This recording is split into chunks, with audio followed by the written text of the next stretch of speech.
Bonjour à tous, moi c'est Fiona et aujourd'hui dans cette vidéo, je voulais vous parler d'un sujet qui concerne l'interruption médicale de grossesse ou la perte d'un bébé dans la grossesse.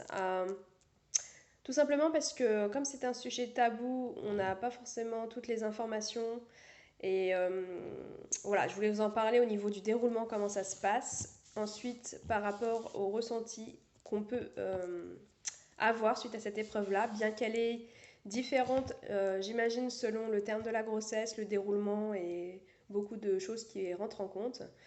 Et comment avancer suite à ça pour une prochaine grossesse ou tout simplement dans la vie qui continue malgré ça. Alors, qu'est-ce que l'IMG?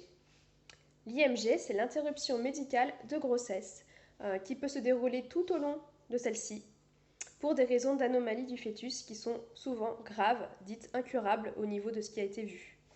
Elle diffère de l'IVG. L'IVG, c'est l'interruption volontaire de grossesse qui peut avoir lieu jusqu'à la 14e SA. Donc, tout ce qui est au niveau du déroulement de l'IMG, comment ça se passe? Alors, bon, bien souvent, les anomalies, on les voit au niveau des échos qu'on passe et qui sont renouvelés autant que nécessaire jusqu'à trouver la pathologie et estimer son taux de gravité. On va certainement aussi vous proposer de passer des cariotypes, celui de votre bébé, par une amyosynthèse ou une choriosynthèse selon le stade. Cela pour détecter s'il y a des anomalies chromosomiques, surtout sur les premiers connus, c'est-à-dire les trisomies, le 13, 18, 21, le syndrome de Turner, ce qu'on appelle le FISH.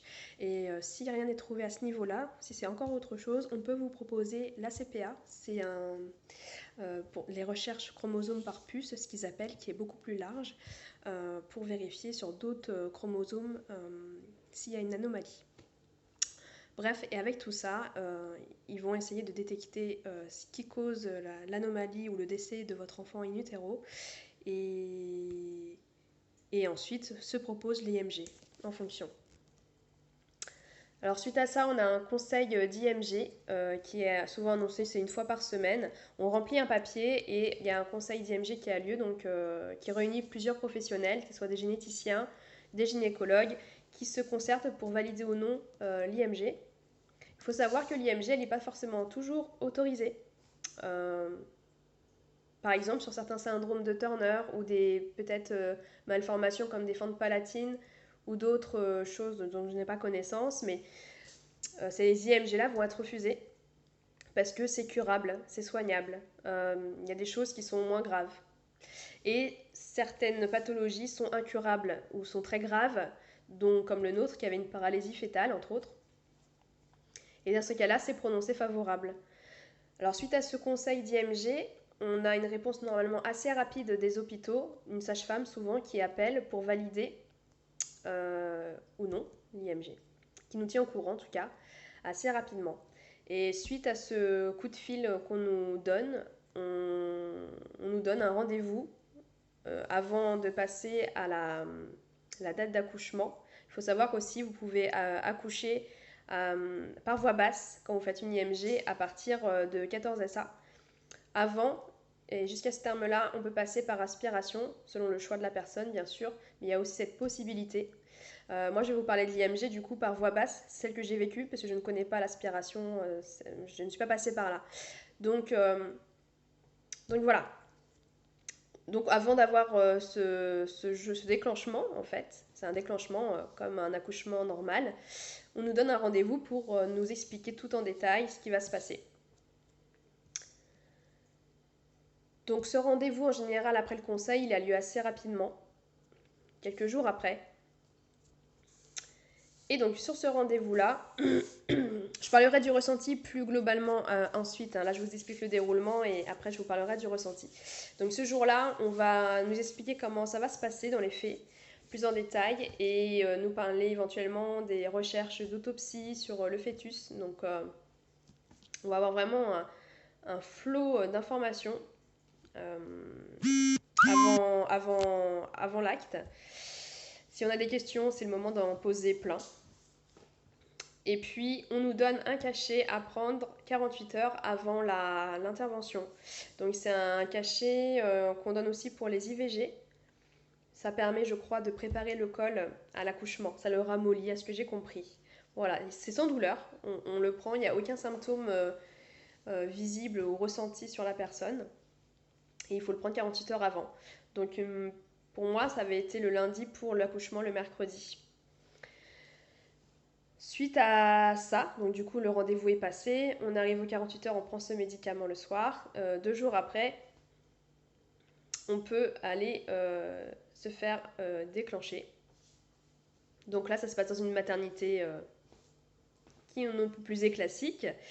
Et selon les services, alors là-dessus, j'ai eu plus de chance peut-être que certaines, mais j'étais pas dans un service de maternité classique. Moi, on m'a mis en chambre de grossesse pathologique où il y avait personne. Je crois, il y avait personne dans ce jour-là. Enfin, donc du coup, j'ai entendu personne. C'était tant mieux. À part une maman que j'ai vue le lendemain avec son bébé, mais c'est tout. Donc on nous met dans une chambre individuelle souvent, dans ces cas-là. Ils évitent de vous mettre en chambre double. Et, euh, et du coup, bon, moi ça avait été 1 heure après, on m'avait descendu déjà en salle d'accouchement. Et à ce moment-là, on nous met la perfusion, on nous met par la suite tout de suite la péridurale, parce que dans ces cas-là, vu qu'on souffre déjà de la situation, pour ces accouchements atypiques par les IMG ou voilà, quand on perd un bébé, il faut le déclencher. On nous met la péridurale dès le début pour éviter toute souffrance en plus physique. Donc on nous pose cette péridurale-là. Et ensuite, on nous met des bâtonnets dans le vagin qui nous servent à dilater le col. Alors je ne sais plus le nom, mais on nous en met 3 ou 4, ça dépend. Donc personnellement, je n'ai rien senti parce que j'étais sous péridurale à ce moment-là dès le début. Mais sinon, c'est comme un stérilet, on va prendre un spéculum et on vous met les bâtonnets voilà, dans l'utérus, dans le vagin. Et je crois qu'il rajoute à ce moment-là aussi un comprimé qui va commencer à créer des contractions. Euh, Par la suite, il faut attendre au moins 3 ou 4 heures, le temps que le travail commence à se faire. Pendant ce temps-là, c'est comme un accouchement. On a des sages-femmes qui viennent vérifier de temps en temps l'ouverture de notre col. Pour que ça aille plus vite, on peut vous percer la poche des os aussi, souvent après les 3 heures d'effet. Si ça n'a pas été fait, ils vous le font de manière à accélérer le travail. Alors ensuite, ça va dépendre du terme de votre grossesse, parce qu'une grossesse qui est bien avancée, il faut attendre que le col s'ouvre un petit peu plus, alors que pour une grossesse qui se termine un peu plus tôt, le col a moins besoin d'être ouvert. Alors moi, pour ce qui me concerne, avec mon fils Aaron, qui du coup, quand j'ai accouché, j'étais à 15 SA, je commençais vraiment le tout deuxième trimestre, voilà.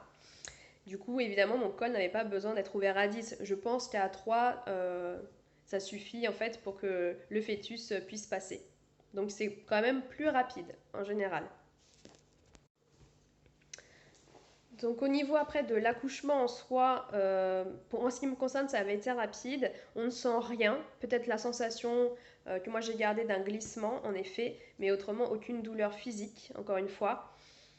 Il faut savoir que dans ces cas-là, le personnel fait attention à ne pas montrer l'enfant quand il sort. Donc on a souvent un drap blanc bien tendu pour éviter tout visuel. Et de suite, ils le mettent dans un linge et ils l'emmènent pour aller le préparer si les parents par la suite veulent le voir.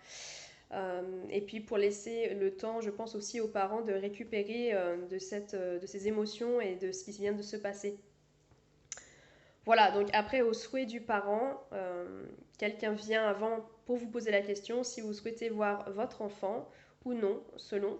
Et pour le cas, en plus, s'il y a eu des malformations détectées, ils viennent vous voir aussi pour sonder et vérifier ce que vous aviez compris de la malformation de votre fœtus, de votre bébé pour valider ou pas s'il y a eu des choses en plus, que vous ne soyez pas surpris si on vous annonce d'autres choses et d'autant plus si vous souhaitiez le voir par la suite. Voilà, donc après ça c'est au bon vouloir de chacun. Aussi au niveau médical, je voulais souligner un peu cette partie-là pour celles qui sont passées ou qui vont y passer, en tout cas pour celles qui vont y passer, malheureusement de ne pas hésiter à donner votre point de vue, vos envies, même si on accouche d'un enfant, de notre enfant qui est décédé ou qui va décéder, vous avez le droit de dire non à certaines choses, comme un accouchement en fait, un accouchement, si je puis dire, normal à terme. Et bien si vous n'avez pas envie qu'on regarde votre col tous les 4 secondes, qu'on vous fouille, etc., de manière peu délicate, c'est largement recommandé aussi de vous affirmer et de vous dire que non, ça, vous n'avez pas envie, de ne pas vous laisser influencer ou subir plus que nécessaire ce moment-là. Donc vous avez toujours votre liberté, comme un accouchement à terme et normal, avec un enfant vivant, de vous imposer vos choix, vous avez le droit. De demander même un accouchement physiologique. Après coup, moi, j'aurais pu me rester sur ce projet, en fait. Je me suis laissée un petit peu emmener par le côté médical, péridurale, tout ça, mais à la base de cette grossesse-là, et donc même pour une prochaine, moi, je souhaite accoucher de manière naturelle, c'est-à-dire sans la péridurale, voilà, ressentir tout dans mon corps de manière à être plus efficace et récupérer plus vite après. Et en fait, c'est dommage parce que je me suis pas autorisé ça, alors que bon, bah, j'aurais peut-être préféré, au final, le vivre comme ce que je voulais à la base de ce projet-là. Voilà, personnellement, pareil, c'était dans un hôpital public, donc en fait, on était un peu un numéro et j'ai un souvenir du gynécologue après mon accouchement qui m'a fourré son bras entier dans mon vagin, mon utérus, et qui l'a tourné comme dans une machine à laver pour vérifier qu'il n'y avait rien qui restait dedans. Et c'était tellement désagréable que j'en avais des nausées. Du coup, à un moment donné, je lui disais, mais doucement en fait, là vous êtes en train tellement désagréable, vous y allez tellement fort, que ça me file des nausées. Hein. Je lui ai dit à 2 fois, le mec il a pas bronché, il a continué. Heureusement que ça a duré que 2 fois, mais je pense qu'il l'aurait fait une troisième fois. Enfin, à un moment donné, je lui aurais dit, vous sortez quoi, c'est plus possible, enfin, sortez de mon corps. Euh, C'était vraiment un objet, quoi. On vous fouille comme ça et de manière très très peu délicate, sans prendre en considération. Enfin, moi, c'était ce que j'ai vécu, c'est pas dit pour tout le monde. Mais en tout cas, du coup, je le vois bien que ça peut être comme dans un accouchement classique. Hein. Euh, de pas forcément se laisser faire dans tous les cas, et surtout pas même dans cette situation-là, de se laisser subir, de se laisser trop porter des fois. Maintenant, c'est plus facile à dire qu'à faire sur le coup, mais peut-être que si quelqu'un me l'aurait dit, me l'aurait répété un petit peu avant, je me serais plus préparée et du coup, j'aurais plus eu le courage de dire, même dans cette situation, ne faites pas ci, ne faites pas ça, je veux faire ci, je veux faire ça. Voilà. Donc je vous encourage à garder votre projet de base si vous en aviez un, si c'est possible, de garder vos choix, de savoir dire non aussi si vous n'avez pas envie de certains actes. C'est un conseil. Après, encore une fois, c'est libre à chacun et vous verrez évidemment sur le moment comment vous le vivez. Après cet accouchement-là, vous êtes exactement comme dans une situation à terme avec un bébé vivant. On doit attendre au moins 2 heures en salle, donc que la péridurale s'estompe petit à petit et vérifier vos signaux, si tout va bien, s'il n'y a pas d'hémorragie, de délivrance. Évidemment, quand vous avez un bébé et vous accouchez, il y a un placenta, donc il faut vérifier que tout soit bien parti. Voilà, donc on est sous surveillance pendant ce temps-là, ce n'est pas terminé. Et ensuite, on peut nous remonter en chambre. Donc encore une fois, j'étais dans une chambre personnellement individuelle, donc j'avais pas d'autres mamans ou papas dans la chambre, fort heureusement pour moi. Et après, selon votre état psychologique et physique, vous pouvez rester un jour, voire 2 jours supplémentaires à l'hôpital en fonction. Ça, c'est eux qui viennent le juger, parce que vous avez, comme dans toute maternité, un gynécologue qui passe, un médecin, des sages-femmes, etc., dans votre chambre pour vérifier, vous poser des questions. Et ouais, après, on va parler un peu plus du ressenti, mais en effet, juste après cette remise en chambre, rapidement, on va quand même revenir vous voir avec les papiers d'autopsie, de psychologue, des papiers pour voilà, tout ce qui va concerner les démarches qui suivent suite à cette mort fétale. Et donc là, on va enchaîner après du coup sur le ressenti, parce que c'est vrai que c'est très particulier comme situation à ce moment-là, parce qu'on n'est pas du tout... ouais, on a besoin de digérer et on n'a pas le temps, parce qu'on vient souvent nous ramener toutes ces informations-là, ces projections avec l'autopsie. C'est assez douloureux quand même de nous parler à peine on a enfanté, qu'on nous parle de nouveau de notre enfant décédé, des démarches qu'il faut faire. Et c'est souvent assez déroutant quand même. Donc pour tout ce qui est au niveau du ressenti, ce que je vais vous dire, ça va être de manière personnelle. Moi, comment je l'ai ressenti, ça ne veut pas dire que tout le monde va être dans la même démarche. Encore une fois, c'est personnel, donc en fonction de l'avancée de la grossesse, du déroulement, comment ça s'est annoncé au niveau des anomalies ou des problèmes de mort in utero, des choses comme ça, on ne va pas le vivre de la même façon. Donc encore une fois, ce que je vais vous dire, c'est moi ce que j'ai vécu, même s'il y a quelques petites choses quand même universelles qu'on va retrouver sur un deuil périnatal. Alors, ce qui est universel pour moi, avec les échanges de parents qui ont vécu ça, que j'ai retrouvé dans ces échanges, c'est l'annonce. Quand on nous annonce qu'il y a un problème, on est souvent dans un état de sidération, de déni au début. C'est comme si on est choqué. C'est vraiment un état de sidération en fait. Euh, on se rappelle bien consciemment de chaque détail, à ce moment-là, des paroles. Personnellement, quand ma gynéco m'a annoncé avec cette phrase-là, il y a quelque chose qui m'embête, ça m'a... C'est comme si le temps s'était stoppé, que tout s'était stoppé, il y avait un vide autour de moi. C'était un peu comme si, ouais, je m'étais pris un peu une vitre, une fenêtre, je sais pas, une porte, tout ce que vous voulez, dans la tête à ce moment-là.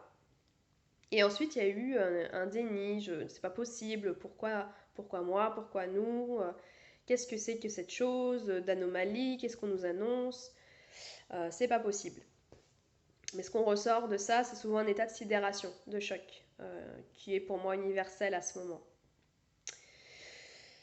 Et puis après, il faut commencer selon les démarches qui suivent, à procéder à un deuil. Donc c'est un deuil évidemment de son bébé qu'on perd, qu'on a bien souvent aussi voulu, ou peut-être pas, je ne sais pas, mais en tout cas il y a quand même un deuil d'un projet, pour certains d'un idéal, et ouais, ouais, de se dire que c'est possible que ça arrive, des choses comme ça. On perd aussi toute cette innocence sur une grossesse que d'autres vivent heureusement de manière joyeuse et normale. Mais dans ces moments-là, on perd pied, quoi. On se dit que ça arrive malheureusement et là ça arrive sur nous. Alors ensuite, après l'état de sidération, en fonction de toutes les échos que vous allez passer, de suivi, de prise de sang, de karyotype, etc., à ce moment-là, c'était presque pas trop le pire pour moi parce qu'on est dans un pilotage automatique en fait. On est tellement sollicité par tous les examens. Enfin, nous, en ce qui nous concerne, notre fils, il a vécu jusqu'à l'accouchement. Donc en fait, on n'a fait que des examens à chaque fois pour voir l'évolution, les karyotypes, etc. Donc encore une fois, c'est mon ressenti, mon expérience. Et on est pris dans une spirale, en fait. On n'arrive plus à réfléchir, on suit la trame qu'on nous donne. Alors, voilà, c'est gynéco, généticien. Et voilà, et on se laisse porter. Évidemment, il y a des phases avec le deuil, donc de tristesse, de colère, etc., en fonction de là où vous en êtes. Mais souvent, on est encore un peu dans le déni, je trouve, à ce moment-là, où tant que le bébé est dans le ventre, en tout cas, il est encore en plus en vie, on est un peu dans un déni, même si on sait ce qui va se passer ou dans quel sens ça va aller. Donc voilà, jusqu'à l'accouchement presque, même s'il y a eu des phases de dépression, de grosse tristesse un petit peu avant cet accouchement, globalement, en tout cas sur l'acte, j'étais tellement dans l'action que sur le coup, ça allait, si je puis dire. Il y avait une forme de soulagement, de se libérer chacun, que ce soit pour nous comme pour notre enfant qui était en souffrance. Donc sur le coup, je dirais le jour presque de l'accouchement, ça n'avait pas été le pire. Ce qui a été donc le plus dur, évidemment pour moi, ça a été l'annonce, avec les chocs de la sidération. Ça a été la prise de médicaments 48 heures avant le jour de l'accouchement, parce que du coup, je réalisais que ça allait vraiment s'arrêter, que ça a commencé par ce processus-là. Et du coup, tout ce qui est l'après.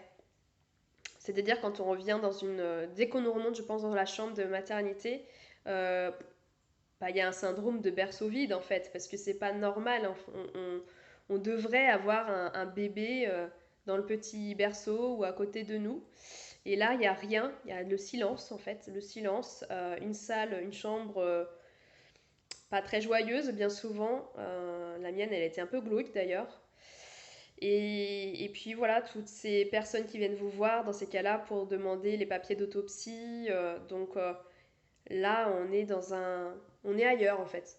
On comprend pas. C'est encore une fois une espèce de pilotage automatique qui se met en route pour survivre en fait. C'est comme si c'est notre cerveau archaïque qui se remet en route. Il faut tenir debout. Donc on fait ce qu'on nous dit. Et, et puis voilà, donc ce côté-là qui est complètement décalé, c'est un gros décalage. En fait, on n'a même pas le temps de commencer un deuil, de réaliser ce qui s'est passé, qu'on nous surcharge de ces informations-là. Euh, Enfin, c'est quand même assez particulier, quoi. Et évidemment, le retour à la maison, le fait de quitter la maternité sans un bébé, c'est pareil. C'est anormal, quoi. On ressent quand même on a un pincement au cœur parce qu'on sort sans son enfant. À la base, on sort d'une maternité quand on accouche avec son enfant, quoi. Donc c'est quand même une situation qui est remplie de tristesse à ce moment. Et puis l'après encore, en ce qui concerne euh, le fait de vouloir en parler, l'entourage. Donc quand on rentre à la maison, on doit poursuivre ce deuil-là en fonction du rythme de chacun. Ça peut mettre une année, des mois, ça c'est vraiment propre à chacun. Et bien souvent, on y pense constamment les premières semaines de notre enfant perdu. C'est 24 heures sur 24, on ne pense qu'à ça. C'est omniprésent, c'est tout le temps dans notre tête. Et petit à petit, on y pense, mais on y pense un petit peu moins. On laisse le temps faire son œuvre. Mais c'est vrai qu'au début, c'est très compliqué parce qu'on est absorbé par ce qu'on a vécu. Il y a les hormones, la chute d'hormones en plus, donc ce n'est pas aidant. Et on a envie que d'une chose, en tant que parent endeuillé, c'est d'en parler, de faire exister cet enfant-là. On a besoin de le faire vivre au travers de récits et d'en parler de sa personne, de ce qu'on a vécu aussi, parce que au niveau de notre cerveau, pour assimiler bien l'information, il faut plusieurs fois, je crois que c'est 4 à 5 fois, parler de ce qu'on a vécu pour que le cerveau se rende bien compte de ce qu'on a vécu et de le digérer. C'est pour ça qu'on conseille fortement aux personnes qui ont du mal à en parler à l'entourage ou si l'entourage n'est pas réceptif, de parler sur des groupes de parole, d'aller voir des psys, mais en tout cas de verbaliser la situation jusqu'à ce qu'elle soit bien imprégnée par votre cerveau et qu'elle soit acceptée ensuite. Donc c'est vrai qu'on a besoin d'en parler énormément. Souvent les premiers temps, on trouve des personnes avec qui échanger et, et assez vite, c'est assez hallucinant, la vie reprend son cours comme si de rien n'était. Pas pour nous, mais pour tout le monde autour en fait. Euh, c'est comme si c'était un fait, la grossesse est arrêtée et on passe à autre chose. Mais en fait, non, c'est pas si simple que ça, c'est même très compliqué parce que nous, on a envie d'en continuer, de parler, de le faire vivre. Ça ne s'arrête pas, ça ne s'arrêtera jamais d'ailleurs, je pense, parce que c'est inscrit dans l'histoire de chacun. Mais c'est comme si tout avait été déjà dit au bout d'un moment. On sait plus trop quoi leur redire, même si nous, on en a besoin. Mais ça devient peut-être redondant pour les personnes en face. Il y a aussi évidemment pour l'entourage le côté de gêne, parce que c'est un sujet tabou, hein, donner la mort à la place de la vie, c'est compliqué. L'entourage est souvent très mal à l'aise parce que ils voient qu'il y a un malaise chez le parent, donc ça renvoie un malaise chez la personne, ça l'atteint d'une certaine sorte.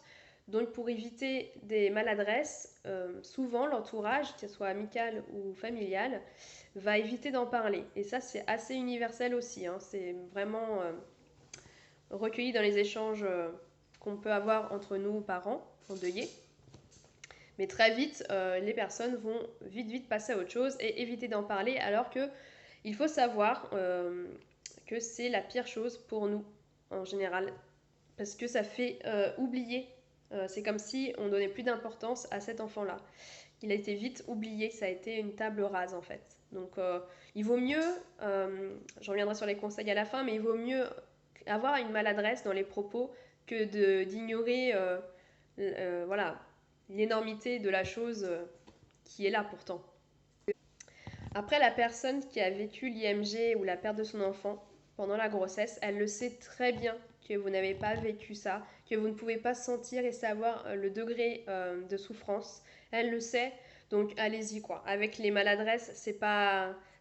Oui, ça peut être un petit peu gênant, mais il vaut mieux ça que de balayer l'existence de cet enfant qui était pourtant bien présent, qui a vécu un certain temps, même court, et des fois très longtemps, voire jusqu'à la naissance et après, avant son décès.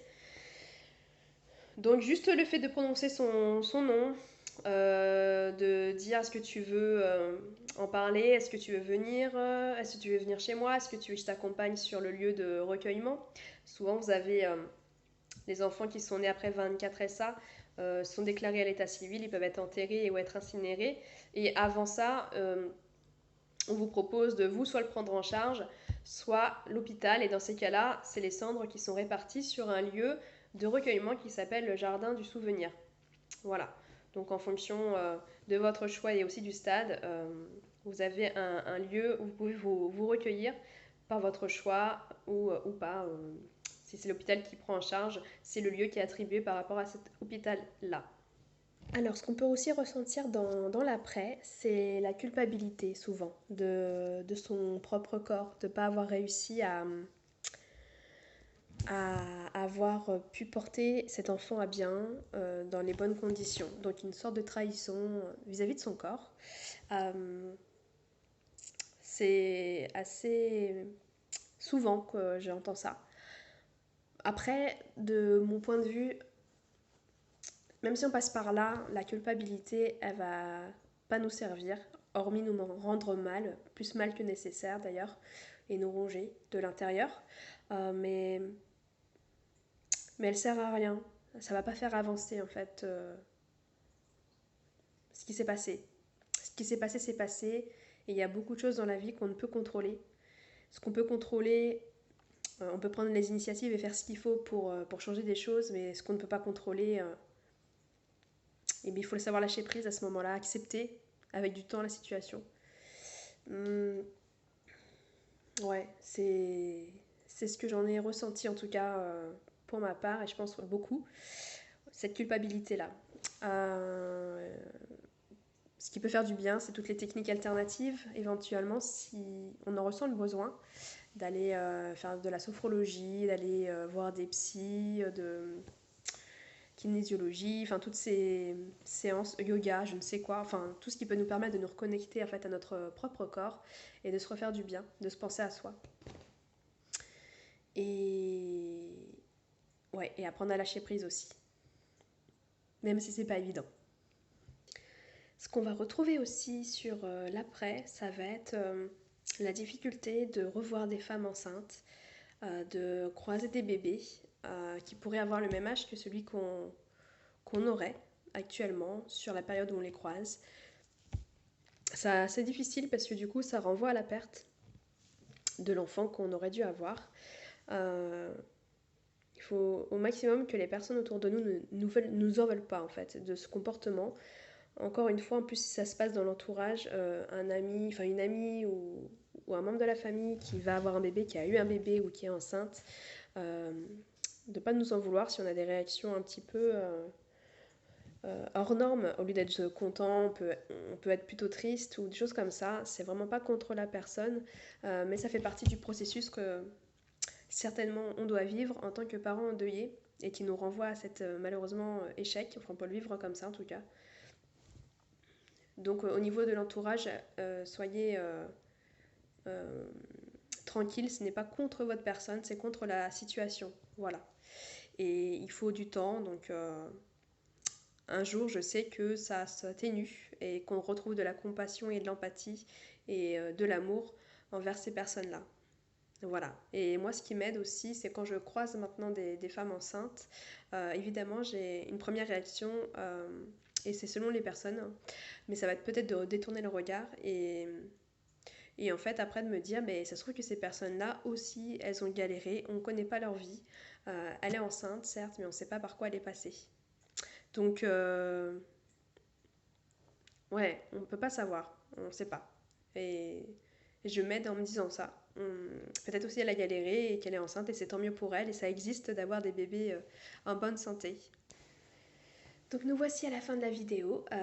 Avant tout, je voulais vous remercier de m'avoir écouté sur ce témoignage. J'espère qu'il servira pour malheureusement des parents qui vont vivre cette épreuve si vous cherchiez des informations sur la procédure d'IMG parce qu'il manque des fois un peu des infos et on aimerait les avoir un petit peu plus en amont. Donc j'espère que ça répondra un peu à vos questions. Sur le ressenti, c'est pas universel tout ce que je vous ai dit, mais évidemment ça sera difficile. Il ne faut pas se le cacher. Après, le temps est le meilleur allié. L'entourage, les mots soutenants vont vous aider. Et pour moi, la meilleure des thérapies, c'est le temps, évidemment.